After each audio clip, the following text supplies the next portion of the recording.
அனைவருக்கும் வணக்கம். 15 வருஷத்துக்கு முன்னே நடந்த ஒரு சிறு சம்பவம் என்னுடைய கவனத்தை எடுத்து அதை மாற்றி போட்டுருச்சு. என்னுடைய நண்பருடைய மகன் +2 முடிச்சுட்டு காலேஜ் போகும்போது வீட்டில் ரொம்ப அடம் பிடிக்கிறார் மாதக்கணக்காக. என்னன்னு கேட்டிங்கன்னா, எனக்கு பைக் வாங்கி தரணும், பர்டிகுலராக அந்த ரேஸ் பைக் வாங்கி தரணுன்ட்டு கேட்டு அடம் பிடிக்கிறாரு.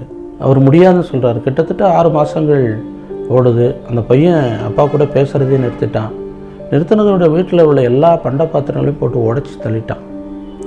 ரேஸ் பைக் பர்டிகுலராக ஒரு பிராண்டை சொல்லி 3 லட்ச ரூபாய் 3.5 லட்ச ரூபாய் அந்த பைக்கு. அது வேணும்னு தான் சொன்னான். வேணும்னு சொன்னப்போ வேறு வழியே இல்லை. என்னட்டையும் கேட்டார். அந்த பையனை கவுன்சிலிங் கொடுத்து பார்த்தோம், கேட்கவே இல்லை. வண்டி வாங்கியே தீரணுன்ட்டான். வாங்கி கொடுத்தாச்சு.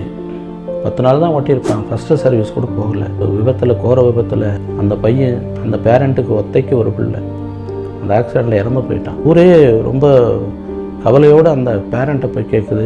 அந்த அம்மா மயக்கம் போட்டு விழுந்தவங்க கிட்டத்தட்ட 4 மணி நேரம் கழிச்சா எந்திரிக்கிறாங்க. அப்பா கடைசி வரைக்குமே அந்த மகனை பார்த்த மாதிரியே இருக்காரு. கொஞ்சம் கூட கவலையா வருத்தமோ பெருசாக தெரியல. கூட அதிகம் பேசவும் இல்லை. சோகம் மட்டும் முகத்தில் இருக்கா, ஆனால் அழுகலை. ஈவினிங் கொண்டு அந்த பையனை எரிச்சிட்டாங்க. அன்னைக்கு மறுநாள் பால் தெளின்னு சொல்லுவாங்க. நானும் போயிருந்தேன். போனபோது அந்த சாம்பலுக்கு இடையில் கிடந்த ஒரு சின்ன எலும்பு, அந்த எலும்பை கையில் எடுத்து வச்சு அந்த அப்பா ஓங்கி அழுதுட்டான்.